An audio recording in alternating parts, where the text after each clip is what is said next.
અમરેલીથી સમાચાર અમરેલી જિલ્લા ભાજપના દિગ્ગજ નેતા ડોક્ટર ભરત કાનાબાર જેને સરકારી વિભાગમાં કોન્ટ્રાક્ટ પ્રથા મુદ્દે ટ્વીટ કરી ઉઠાવ્યા સવાલ કોન્ટ્રાક્ટ પ્રથાના નામે કોન્ટ્રાક્ટર્સ લાચારીનો લાભ લઈ યુવકોનું શોષણ કરતા હોવાનો આરોપ લગાવ્યો 18મી સદીમાં આફ્રિકામાં ચાલતી ગુલામી પ્રથા અને ભારતમાં વેટ પ્રથા હજુ 21મી સદીમાં ચાલતી હોવાનું કટાક્ષ પણ કર્યો। સરકારનો કોઈ દોષ નથી પણ કોન્ટ્રાક્ટર્સ બેરોજગાર યુવાનોની લાચારીનો લાભ લેતા હોવાનો ઉલ્લેખ કર્યો। બેરોજગાર યુવાનોને અપાતા વેતનમાંથી 30 થી 50% કાપી તેનું શોષણ કરતા હોવાનો આરોપ લગાવ્યો। પ્રધાનમંત્રીને પણ ટેગ કર્યા છે આ ટ્વીટમાં। કોન્ટ્રાક્ટ પરના કર્મચારીઓએ મને આ ઓરલી ફરિયાદ કરેલી કે એમને જે ખરેખર સરકારમાંથી જે વેતન નક્કી થયેલું છે એ પૈસા એનો ચેક આપીને અમુક પૈસા રોકડા પાછા કોન્ટ્રાક્ટરો લઈ લે છે। જ્યારે મેં બધાને કીધું કે તમે શા માટે ફરિયાદ કરતા નથી ત્યારે એમણે કીધું કે સાહેબ અમે ફરિયાદ કરીએ તો અમારી જોબ ચાલી જાય।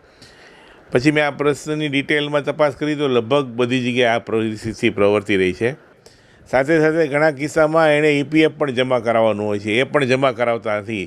એટલે આ યુવાનો અને યુવતીઓ કે જે ખરેખર સ્કિલ અને અનસ્કિલ બંને આમાં આવી જાય એ લોકો પોતાની રોજગારી ન જાય એટલે ફરિયાદ કરતા નથી ને એમનું આ રીતે શોષણ થઈ રહ્યું છે।